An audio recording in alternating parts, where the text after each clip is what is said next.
नमस्कार, मैं हूं शशांक। आप देख रहे हैं S24। आइए देखते हैं खबरें विस्तार से। शिक्षा में 2015 से काम कर रहे थे। अभी 2020 में इधर से कंपनियों को हटा दिया था और हमको अतिथि तौर पर रखा गया था। अभी दोबारा अतिथि तौर पर रखा गया था। अभी हम 2 साल से लगभग अतिथि तौर पर काम कर रहे थे। उसके बाद हमारे को क्या है, नई कंपनियों को बुला दिया गया है। कोई कंपनी आई है, कुछ कंपनी बढ़ी है, स्ट्रेंथ बढ़ी है, तो अभी भर्ती प्रोसेस दोबारा करवा रहे हैं। जबकि उन कंपनियों में हम पहले काम कर रहे थे और पहले टेस्ट वगैरह सब प्रक्रिया से गुजर के हम उनमें 5 साल जॉब कर। हाँ, बोलो कंपनी हटा दी थी, आप लोगों को अतिथि तौर पर रखा। अभी कंपनी वही कंपनी दोबारा फिर भर्ती करेंगे। बोलो आपने फिर भर्ती प्रक्रिया से गुजरना है।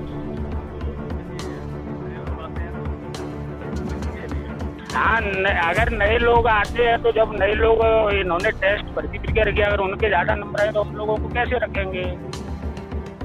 इसलिए हम आज कितनी मैं और एक काफ़ी पूरे प्रदेश से इकट्ठे हुए हैं आज इधर। तो इधर आमना मैम से हमने मिलने के लिए बोला, तो उन्होंने हरिंदर सिंह को बोला, उनसे मिले हैं तो उन्होंने बोला है भर्ती प्रक्रिया तो आपको फिर गुजरना पड़ेगा। जबकि ऐसा नहीं है। हमारे बगल के प्रदेश छत्तीसगढ़ में आयोग के ऑर्डर के अनुसार उन्हीं को रखा गया था, राजस्थान में भी रखा गया है, पर हमारे मध्य प्रदेश में ऐसा कुछ नहीं है, ना मानने को ये लोग तैयार है। अगला कदम ये है कि अगर ये हमने आज आयोग के नाम से ज्ञापन देकर इधर जा रहे हैं, अगर कोई कार्रवाई तो हम शिक्षा मंत्री से मिलेंगे। अगर शिक्षा मंत्री महोदय नहीं मानते तो हम कोर्ट का दरवाजा खटखटाएंगे। हाँ, पिछले साल से हो रही थी। पिछले साल ही कंपनी आई थी, तो जो कोरोना की कुछ वजह से उनको नहीं किया था भर्ती, पर अभी भर्ती प्रोसीजर शुरू कर दिया है। हाँ, पुराने को ऐसा इन्होंने कोई आदेश नहीं निकाला। ये बोलते हैं आपको हम 15 नंबर की वरीयता देंगे, 3 नंबर पर ये इसके हिसाब से। हमारी समस्या सर एक ही है कि जो लोग टेस्ट, इंटरव्यू, इन सारी प्रक्रियाओं से गुजर चुके हैं उनको दोबारा इस प्रक्रिया में ना ये विभाग डालें। क्योंकि जो 4-5 साल से पढ़ा रहा है, अगर नई ज्वाइनिंग भी आप देते हो, नई ज्वाइनिंग देने के लिए जिनको आप आमंत्रित कर रहे हो उनको आप भर्ती प्रक्रिया से गुजार सकते हो। और जो हम 4-5 साल से जो कार्य कर रहे हैं उनको आप फिर से वही प्रोसेस, फिर आप 3-4 साल बाद फिर वही प्रोसेस। सर, इस तरीके से तो नहीं हो सकता है। क्योंकि अगर स्कूल में शिक्षा का कार्य कोई अच्छा संचालन कर सकता है तो एक्सपीरियंस के आधार पर किया जाता है। जो हम 4-5 साल से कार्य कर रहे हैं तो हमसे अच्छा कार्य नया वीडियो आगे कर नहीं सकता है। तो ये सारी चीज़ें गलत की जा रही हैं और इसका हम कट्टर विरोध करते हैं। बस आपसे एक ही निवेदन है कि इस चीज़ को थोड़ा सा इसमें सुधार करके जो लोग जहाँ कार्य कर रहे हैं उनको यथावत रखा जाए और उनको भर्ती प्रक्रिया से दोबारा नहीं किया जाए। धन्यवाद। ये है कि जो पीटी जहाँ पर कार्यरत है उन्हें वहीं पर प्राथमिकता दी जाए। मैं महिलाओं से बात कर रहा हूँ। सर, हम लोग की सबकी यही मांगे हैं कि जो 2015 से हम लोग काम कर रहे हैं और जो हमारे गवर्नमेंट ने, लोक सेवा संचालय ने वो आदेश निकाला है कि इनकी जो चयन प्रक्रिया है, वो चयन प्रक्रिया को हम एक बार नहीं 2 बार फेस करके आ चुके हैं। फिर अगेन हमें चयन प्रक्रिया में गुजारा जा रहा है, तो सर कैसे होगा। और जो आज का जो बंदा है जिसका आप चयन करवा रहे हो हमारे साथ में, क्या उसके पास 6 साल का वोकेशनल एक्सपीरियंस है। और हमें उन्होंने नंबर दिए हैं, 15 नंबर दिए, अधिकतम 3 नंबर पर ईयर का दिया है उन्होंने। तो आप ये बताइए कि जब हम प्रथम चयन जो प्रक्रिया है उसमें नहीं, उसको क्वालिफाई नहीं करते हैं, क्योंकि ये तो इन सबका बना हुआ है, तो फिर हम सेकंड में 15 नंबर किस काम के हमारे साथ, वो किसी काम की नहीं है। तो मतलब यहाँ पे एक्सपीरियंस और प्रेशर दोनों को इक्वली रख दिया गया। तो 6 साल हमने अपना सुनहरा दिन, हर टाइम हर चीज हमने शिक्षा विभाग को और वोकेशनल को दी है। तो हमें क्या मिला इसके एवज में? हमें ये मिल रहा है कि हमें फिर से चयन प्रक्रिया से गुजारा जा रहा है। हम 6 साल से काम कर रहे हैं, हम बार-बार, 1 बार हो गया, 2 बार हो गया, 3 बार हो गया, क्या बार-बार आजीवन हम क्या चयन प्रक्रिया से गुजारते रहेंगे सिर्फ एक ही पद के लिए? या हमारा प्रमोशन हो रहा हो या फिर हम और बड़े पद पे जा रहे हो तो समझ में आता है, चलिए आप चयन प्रक्रिया दीजिए। लेकिन वोकेशनल के लिए सर तीसरी बार चयन प्रक्रिया से गुजरना पड़ रहा है, ये कहाँ का न्याय है? जब हम 2015 में थे सर, 2015 में हो सकता है कि हमारे जो व्यवसायिक प्रशिक्षक हैं उनकी उम्र सर 30 साल रही हो या 33 साल रही हो, लेकिन आज आयुक्त द्वारा आदेश निकाल दिया गया है कि 37 साल से ज्यादा लोग को लिया ही ना जाए। तो सर 6 साल जो हमने दिए उसका क्या, उन 6 सालों का क्या? फिर मतलब हम तो सर बेरोजगार हो गए ना। इस महामारी में हमको मतलब निकाल के फेंक दिया जा रहा है, हमारा कोई वजूद ही नहीं है। और क्या कहा जा रहा है आयुक्त महोदय के द्वारा कि नहीं हमने आपको तो प्राथमिकता दी है। तो सर बाकी राज्यों में तो साफ साफ कह दिया गया है कंपनी कोई भी आ जाए कोई मतलब नहीं है, लेकिन बीटी वही कार्यरत रहेंगे। तो सर हमारे लिए क्यों नहीं ऐसा आदेश? और हाँ पहले से, और अगर सर ऐसा नहीं होता है तो सर ने कहा कोर्ट के साथ साथ हम सर आंदोलन भी करेंगे और हमें जो जो करना पड़े सब कुछ करेंगे। लेकिन हम बस इतना निवेदन करना चाह रहे हैं कि जो जहाँ पर कार्यरत हैं कृपा करके हमारे ऊपर कृपा बरसाएं वो अपना, और हमें हमारे बारे में सोचें कि 6 साल जिन शिक्षकों ने बच्चों को सुनहरा भविष्य दिखाया है, आज हम खुद सुरक्षित नहीं है, उनको हम कैसे सर उनका भविष्य कैसे उज्जवल कर सकते हैं, आप खुद बताइए। बस हमारा यही अनुरोध है कि जो बेटी जहाँ पे कार्यरत है बस उनको वहीं पे रख दिया जाए। मैम जो बेटी जहाँ पर है उसको वहीं रखे जाए, उसको ही प्राथमिकता मिले। यदि कोई नई वैकेंसी आ रही है जहाँ पर कोई पहले से बेटी नहीं है उसको नया लिया जाए, हमें कोई परीक्षा प्रक्रिया से नहीं गुजरना पड़े। 20 हजार रुपए हम लोग को 5 साल से मिल रहा है, 1 रुपया बढ़ाने की हम लोगों ने कभी मांग नहीं करी। आज तक हम उसी पर काम कर रहे हैं, 1 CL दे रहे हैं उस पे कर रहे हैं। हम लोगों को इतनी आवश्यकता थी इसलिए हम लोगों ने अतिथि में भी काम करा, 10-10, 12-12 हजार में 200, 300 किलोमीटर अपना परिवार छोड़ के हम लोगों ने काम करा। तो उसकी प्राथमिकता का क्या? उसका हमें ये फल मिलेगा कि हम नई कंपनी आ गई, आप एग्जाम दो। भाई पहले भी तो एग्जाम देकर आए, इतना अच्छा हमने बच्चों का रिजल्ट बनाया, हमारे बच्चों ने टॉप किया, हमारे सब्जेक्टों में विशेष योग्यता मिली, उसका हमें फल ये मिल रहा है। क्या हम लोग को फिर से पेपर देना पड़ेगा या कंपनी दूसरी आएगी? भाई कंपनी रखता कौन है? हमने कंपनी नहीं रखी है, गवर्नमेंट ने रखी है। हमसे बोलते हैं हम कंपनी में कुछ नहीं कर सकते, ये कोई बात नहीं हुई। आपको मैं लेबर नेट कंपनी में कर रही थी, अभी मेरी जगह पर दूसरी कंपनी आ गई है। कंपनी कोई आए हमें मतलब नहीं है, प्रोजेक्ट गवर्नमेंट का है, हम उसका काम कर रहे हैं और हमें ही प्राथमिकता मिले। जहाँ पर नई वैकेंसी वहाँ नए लोगों को रखो, उसकी कोई प्रॉब्लम नहीं है। लेकिन हम लोग योग्य थे, एग्जाम दिए 2-2, 3-3 बार, हर साल TOT दे रहे हैं, 5 दिन का ट्रेनिंग ले रहे हैं, गवर्नमेंट खर्च कर रही है वो इस दिन के लिए। हमारा 1 रुपया बढ़ाया नहीं आज तक, ऊपर से हम लोग को बाहर किया जा रहा है।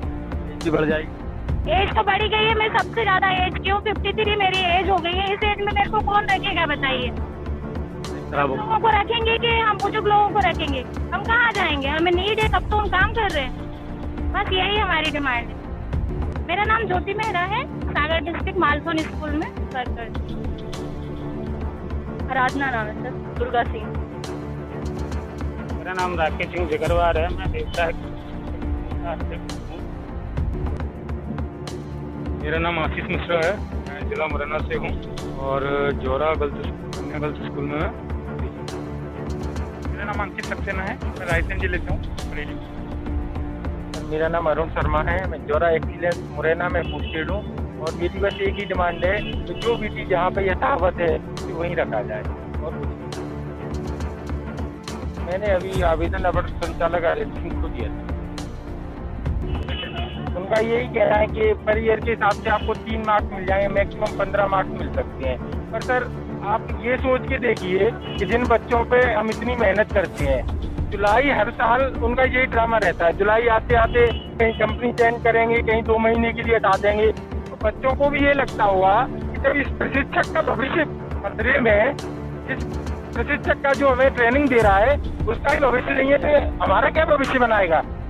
नहीं, ये कमी रहती है कि हम अगले सत्र में रहेंगे कि नहीं रहेंगे। तो उन्हें टीचर का ही भरोसा नहीं है कि ये आज टीचर पढ़ा रहा है वो कल है कि नहीं है। कल दूसरा वोकेशनल लेते समय 2-3 बच्चों ने मुझसे ये पूछा कि क्या सर आप, हमने उनसे कहा कि हम आपको 9th में दिलवा रहे, तो 10th में आपको अच्छी तैयारी कराएंगे, प्रैक्टिकल भी सिखाएंगे। क्या सर ये क्या गारंटी है कि आप इस पोस्ट पर रहोगे?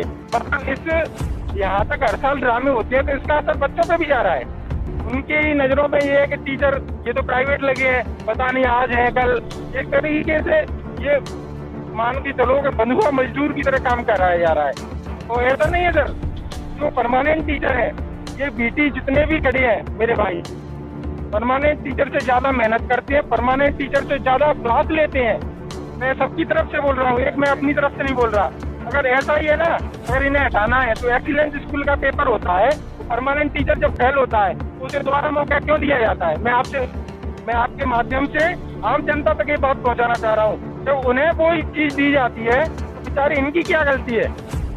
मान के चलो ये मेरी बहन है बड़ी, 53 एज हो गई, किसी की 42 हो गई, किसी की 38 हो गई, तो उन्हें प्राथमिकता क्यों ना दी जाए? जब 6 साल से वो निरंतर काम कर रहे हैं, बहू बेटियां अपने घर से 400 किलोमीटर दूर जॉब कर रही हैं मात्र 20,000 रुपए में। आज की महंगाई में 20,000 रुपए कुछ नहीं मिले, फिर भी इन्होंने पिछले अप्रैल में सबको कंटिन्यू रखा, पर बीटीओ को हटा दिया 8 महीने के लिए। अब आप सोचो कि कोरोना काल में एक बीटी का परिवार उन 20,000 रुपए पे चलता है, वो 8 महीने कैसे सर्वाइव करेगा?